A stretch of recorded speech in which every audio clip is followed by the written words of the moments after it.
আজ বাংলাদেশের জন্য একটি কালো অধ্যায়, হৃদয়স্পর্শী দিন। আজ গোপালগঞ্জে দখলদার ফ্যাসিস্ট সরকারের পেটোয়া বাহিনীর নির্মম তাণ্ডবে মৃত্যুবরণ করেছে দীপ্ত সাহা, রমজান আলী সহ আরও অনেকে।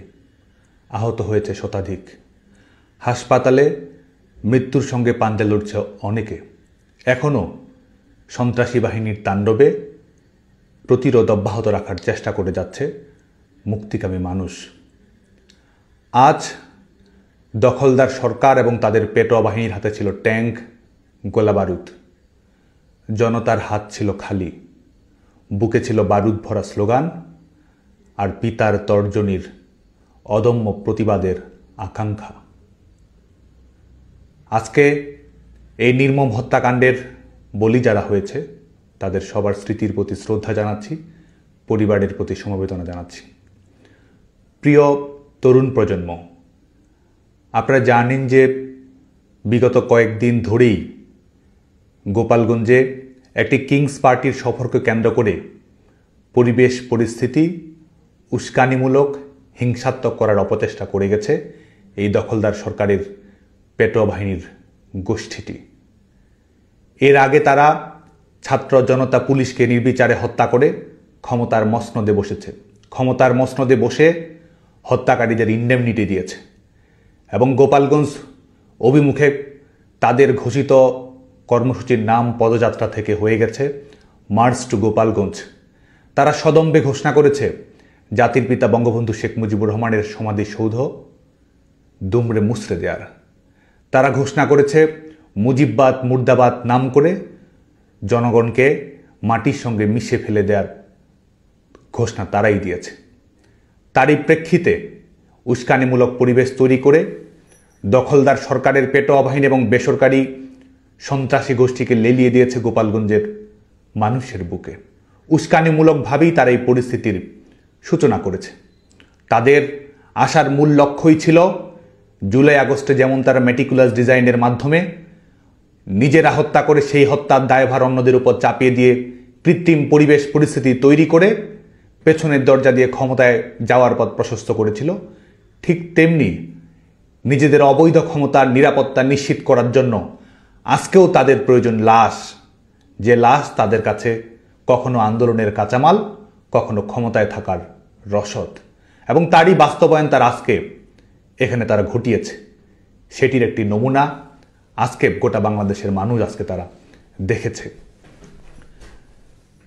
গোপালগঞ্জের নিরীহ মানুষ, নিষ্পাপ ছাত্র জনতা যখন শান্তিপূর্ণভাবে প্রতিবাদ করেছে, মিছিল করেছে, স্লোগান দিয়েছে, তারা জবাব দিয়েছে অস্ত্রে, গুলিতে।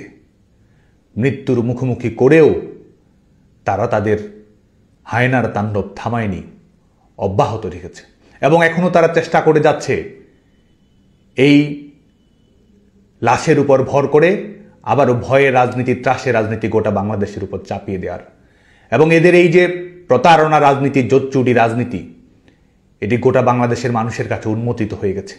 আজকে দেখুন, গোটা পৃথিবীর মানুষ আজকে দেখেছে কিভাবে আমাদের বিভিন্ন বাহিনী, যেগুলো আওয়ামী লীগ সরকারের সময় পেশাদারিত্বের সঙ্গে দায়িত্ব পালন করেছে, আজকে তাদেরকে ব্যবহার করা হচ্ছে অবৈধ সরকারের খুঁটি হিসেবে, তাদেরকে ব্যবহার করা হচ্ছে দখলদার সরকারের পেটোয়া বাহিনী হিসেবে। আজকে সরকার যন্ত্রকে ব্যবহার করা হচ্ছে কিংস পার্টির পৃষ্ঠপোষকতার জন্য, এবং সেই নমুনায় আজকে গোটা পৃথিবীর মানুষের সামনে উন্মোচিত হয়েছে যখন আমরা দেখেছি যে সমস্ত সন্ত্রাসী গোষ্ঠী, পেশাদার বাহিনীকেও লেলিয়ে দেওয়া হয়েছে সাধারণ মানুষের উপর আক্রমণ পরিচালনা করার জন্য। এবং দেখুন এই প্রতারকদের ধূর্ততা, এই প্রতারকদের মানুষের জীবন নিয়ে কি কৌতুক। মায়ের কোল খালি করে এদের হৃদয়ে কখনো কান্না জাগে না। মায়ের কোল খালি করে এরা ক্ষমতায় আসা, ক্ষমতায় থাকার পাটিগণিতের হিসেব অঙ্ক কষে। এবং আজকে গোপালগঞ্জ থেকে শুরু করে গোটা বাংলাদেশে এই নমুনে আমরা দেখতে পাচ্ছি কি ভয়ানক ধূর্ততা, প্রতারণা এবং জঘন্য মিথ্যাচারের রাজনীতি এদের। আজকেও কত মায়ের কোল খালি হয়েছে, কত বোন ভাই হারিয়েছে। আজকে তাদের নির্মম তাণ্ডবে গোটা পৃথিবীর মানুষের লাইভ অডিও ভিডিওতে হত্যাকাণ্ডের শিকার হয়েছে। তারা হত্যা করছে, অথচ হত্যাকারীরাই প্রতিবাদ করছে। তারা হত্যা করছে, তারাই আবার দেশবাসীকে ব্লকেট করার আহ্বান জানাচ্ছে। তারা হত্যা করছে, এই কিলাররাই আবার ভিকটিম কার্ড প্লে করছে। এবং এটি করেই জুলাই আগস্টের মঞ্চ তারা প্রশস্ত করেছিল। এটি করেই আজকে এদের ক্ষমতার সীমা পরিসীমা এরা বাড়ানোর চেষ্টা করছে। বাংলাদেশের শিক্ষার্থীদের প্রতি আহ্বান থাকবে, আপনারা যে কোনো রাজনৈতিক দল পছন্দ অপছন্দ করতে পারেন, কিন্তু বাংলাদেশের তারুণ্য সবসময় গণতন্ত্রের পক্ষে থেকেছে, মুক্তিযুদ্ধের পক্ষে থেকেছে, গণতন্ত্রের অঙ্গীকারের পক্ষে থেকেছে। দলমত নির্বিশেষে জাতির পিতা বঙ্গবন্ধু শেখ মুজিবুর রহমান বাংলাদেশের তারুণ্যের হৃদয়ের প্রতিধ্বনি। এই প্রতারকদের সম্পর্কে আপনারা সচেতন থাকবেন, গিনিপিগ হিসেবে যেন তারা আর আপনাদেরকে ব্যবহার না করতে পারে। এরা সেই প্রতারক যারা বলেছিল বঙ্গবন্ধুর বাংলায় বৈষম্যের ঠাঁই নাই, তারপরে আন্দোলনকে নিয়ে গিয়ে এমন জায়গায় গেছে যেখানে তারা স্লোগান দিচ্ছে গোলাম আজমের বাংলা বলে। এরা সেই প্রবঞ্চক ধূর্ত গোষ্ঠী যারা আপনাদেরকে দাবিয়ে রাখতে না পারার বঙ্গবন্ধুর অমীয় বাণীর কথা বলে আবার তারাই ধানমন্ডি 32 নম্বর ঘুরিয়ে দিয়েছে। এরা সেই প্রবঞ্চক গোষ্ঠী যারা আপনাদেরকে বলেছিল মুক্তিযুদ্ধের বাংলায় বৈষম্যের ঠাঁই নাই, এবং তারপরেই তারা মুক্তিযুদ্ধের সমস্ত স্মৃতি, অর্জন, অঙ্গীকার, বীর মুক্তিযোদ্ধাদের অপমান অপদস্থ তারাই করেছে। এরা আপনাদেরকে চাকরির কথা বলেছে, আজকে গোটা বাংলাদেশের সরকারি বেসরকারি খাতে চাকরি নেই। কলকারখানাগুলো বিপর্যয়ের মধ্যে পড়ে গেছে। মেধার কথা বলেছিল, আজকে কোটার ভিত্তিতে তারা নিয়োগ দিচ্ছে। আজকে বাংলাদেশের মানুষের স্বাভাবিক মৃত্যুর গ্যারান্টি পর্যন্ত নেই। মানুষের নিরাপত্তাহীনতা চূড়ান্ত পর্যায়ে পৌঁছেছে। দেশ শুধুমাত্র ললেস নয়, এই দেশটি আজকে এক ধরনের সিকিউরিটিলেস রাষ্ট্রে পরিণত হয়েছে। এই দখলদার সরকার বাংলাদেশের মানুষের নিরাপত্তা দিতে পারছে না, বরং দখলদার সরকার সমস্ত রাষ্ট্রযন্ত্র এবং তাদের বেসরকারি পেশাদার সন্ত্রাসী গোষ্ঠীকে লেলিয়ে দিচ্ছে মানুষের উপরে। মানুষ প্রতিবাদ করতে চাচ্ছে, শান্তিতে থাকতে চাচ্ছে, তাদের উপর তারা নির্বিচারে গুলি চালাচ্ছে, মব লেলিয়ে দিচ্ছে। এই দখলদার সরকারের প্রধানতম মব স্টার হচ্ছে ফ্যাসিস্ট ইউনূস, এবং এই ফ্যাসিস্ট ইউনূসের রিমোট কন্ট্রোলে বিভিন্ন জঙ্গি গোষ্ঠীর সহায়তায় তাণ্ডবের মাধ্যমে, সহিংসতার মাধ্যমে এরা ক্ষমতার বৈধতা তৈরি করার চেষ্টা করছে। হুমকির ভাষায় বাংলাদেশের মানুষকে এরা নিস্তব্ধ করে দিতে যাচ্ছে। দেশব্যাপী এরা কবরের শান্তি প্রতিষ্ঠা করেছে। সবার প্রতি উদাত্ত আহ্বান থাকবে, আসুন আমরা ঐক্যবদ্ধ হই গণতন্ত্র পুনরুদ্ধার করার জন্য। আসুন আমরা ঐক্যবদ্ধ হই মুক্তিযুদ্ধকে রিক্লেইম করার জন্য। আসুন আমরা ঐক্যবদ্ধ হই আবারও বিজয়ের প্রশ্নে বাংলাদেশের মানুষের জাগরণের জন্য। আজকে আহ্বান থাকবে আইন শৃঙ্খলা রক্ষাকারী বাহিনী, বাংলাদেশ সেনাবাহিনী সহ বিভিন্ন প্রতিষ্ঠানের প্রতি। আজকে যা অন্যায় হচ্ছে, সকল অন্যায়ের আইনানুগ বিচার বাংলাদেশে আজ হোক কাল হোক হবেই হবে। অতএব যা করবেন বুঝে শুনে করবেন। আজকে আমরা দেখতে পাচ্ছি যারা পুলিশ হত্যা করেছে, আইন শৃঙ্খলা রক্ষাকারী বাহিনীর সদস্যদের হত্যা করেছে এবং ইন্ডেমনিটি দিয়েছে, বিচার করা যাবে না। আজকে আপনারা কোনো অবস্থাতেই দখলদার সরকারের পেটোয়া বাহিনী হিসেবে আপনাদেরকে কেউ যেন ব্যবহার না করতে পারে, সে ব্যাপারে আপনারা সতর্ক থাকবেন, সোচ্চার থাকবেন। এই সরকার দখলদার সরকারের আইন আপনি মানতে বাধ্য নন। এই সরকার আপনাদেরকে পেটোয়া বাহিনী হিসেবে ব্যবহার করছে, সেটি মানতে আপনি বাধ্য নন। গণতন্ত্র এবং জনগণের মধ্য দিয়ে প্রতিষ্ঠিত সরকারই আপনাদের একমাত্র আইনানুগ কর্তৃপক্ষ।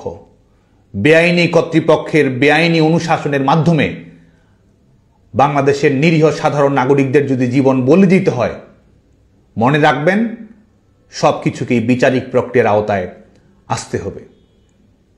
একই সঙ্গে বাংলাদেশ ছাত্রলীগের সমস্ত নেতাকর্মী সহ প্রগতিশীল সংগঠন, সামাজিক সাংস্কৃতিক সংগঠন সহ দল মত নির্বিশেষে তারুণ্যের নিরপেক্ষ স্রোতের প্রতি আহ্বান জানিয়ে আমি বলবো, আগামীকালকে এই গোপালগঞ্জের নির্মম হত্যার প্রতিবাদে আপনারা প্রতিবাদ মিছিল এবং বিক্ষোভ সমাবেশ পালন করবেন, সংগঠিত হওয়ার চেষ্টা করবেন। সংগঠিত হওয়ার মাধ্যমে আপনারা জবাব দেওয়ার জন্য প্রস্তুত থাকবেন।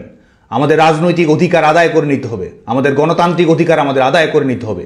এই দেশকে যারা কুক্ষিগত করেছে, নাগরিকদের উপর যারা সীমাহীন হত্যালীলা চালাচ্ছে, আমাদের নারীরা যেখানে বের হতে পারছে না, প্রত্যেক মুহূর্ত ধর্ষণ, খুন কিংবা নিপীড়নের শিকার হচ্ছে, বাংলাদেশের নাগরিকদের আত্মমর্যাদা, স্বস্তি, নিরাপত্তা যারা কেড়ে নিয়েছে তাদের জবাব দেওয়ার জন্য আমাদেরকে প্রস্তুত থাকতে হবে, ঘুরে দাঁড়াতে হবে, লড়াই করতে হবে এবং একই সঙ্গে বিজয় ছিনিয়ে আনতে হবে। আমাদের চূড়ান্ত লক্ষ্য এই দখলদার সরকারের বিদায় ঘটিয়ে বাংলাদেশে গণতন্ত্র পুনরুদ্ধার করা। আমাদের চূড়ান্ত লক্ষ্য আবার মুক্তিযুদ্ধের অঙ্গীকারের ভিত্তিতে বাংলাদেশের সমস্ত রাজনৈতিক দল কর্মকাণ্ড পরিচালিত করবে সেটি নিশ্চিত করা। আমাদের চূড়ান্ত লক্ষ্য জাতির পিতা বঙ্গবন্ধু শেখ মুজিবুর রহমানের আদর্শ এবং সংগ্রামে উজ্জীবিত থেকে ন্যায়ের প্রশ্নে অটল থাকা, অন্যায় অবিচারের বিরুদ্ধে রুখে দাঁড়ানো, লড়াই করা। আজকে সমস্ত মুক্তিকামী তরুণদের প্রতি সেই আহ্বান জানিয়ে এবং একই সঙ্গে আমাদের আন্দোলনকে ক্রমান্বয়ে শক্তিশালী করে আমাদের লং মার্চ টু যমুনা ঘেরাওয়ের প্রস্তুতি আমাদের গ্রহণ করতেই হবে। কারণ লড়াইয়ের মাধ্যমে এই সরকারকে ঝেঁটিয়ে বিদায় করা ছাড়া বাংলাদেশের জনগণের সামনে কোনো অপশন নেই। জনতার চাওয়াই আমাদের লক্ষ্য, গণতন্ত্রের স্বপ্ন পূরণ করাই আমাদের অঙ্গীকার। আজকে তারা গুলি করে এপিসিতে করে স্থান ত্যাগ করতে পারে। আমরা শহীদদের উত্তরাধিকার, ঘাতকের নই। যারা ঘাতক তারাই সশস্ত্র তাণ্ডব চালিয়ে হত্যা করে এপিসিতে নির্বিঘ্নে পালিয়ে যাওয়ার চেষ্টা করতে পারে। কিন্তু আমাদের জীবন উৎসর্গ করা রাজনীতির মাধ্যমেই আমরা আমাদের ন্যায্য অধিকার, বাংলাদেশের জনগণের ন্যায্য অধিকার আমরা প্রতিষ্ঠিত করব। গুলি করে আমাদের আন্দোলন বন্ধ করা যাবে না, কারাগারে বন্দি করে আমাদেরকে স্তব্ধ করা যাবে না। আমাদের ন্যায্য অধিকার আমরা আদায় করেই ছাড়ব। বাংলাদেশে গণতন্ত্র আমরা প্রতিষ্ঠিত করব। দখলদার ফ্যাসিস্ট সরকারের বিদায় আমরা বাংলাদেশের মাটিতে নিশ্চিত করব। আপনারা সবাই যার যার জায়গা থেকে ঐক্যবদ্ধ থাকবেন, রুখে দাঁড়াবেন, প্রতিরোধ করবেন। আমাদের যেসব নেতাকর্মী, ভাই বোন, বন্ধু এদের নির্মম তাণ্ডবে শিকার হচ্ছে তাদের প্রতি খোঁজখবর রাখবেন, সংবেদনশীল থাকবেন, শান্তিপূর্ণভাবে আমাদের সংগ্রামকে এগিয়ে নিয়ে যাবেন। সবাইকে আবারও শুভেচ্ছা। জয় বাংলা, জয় বঙ্গবন্ধু।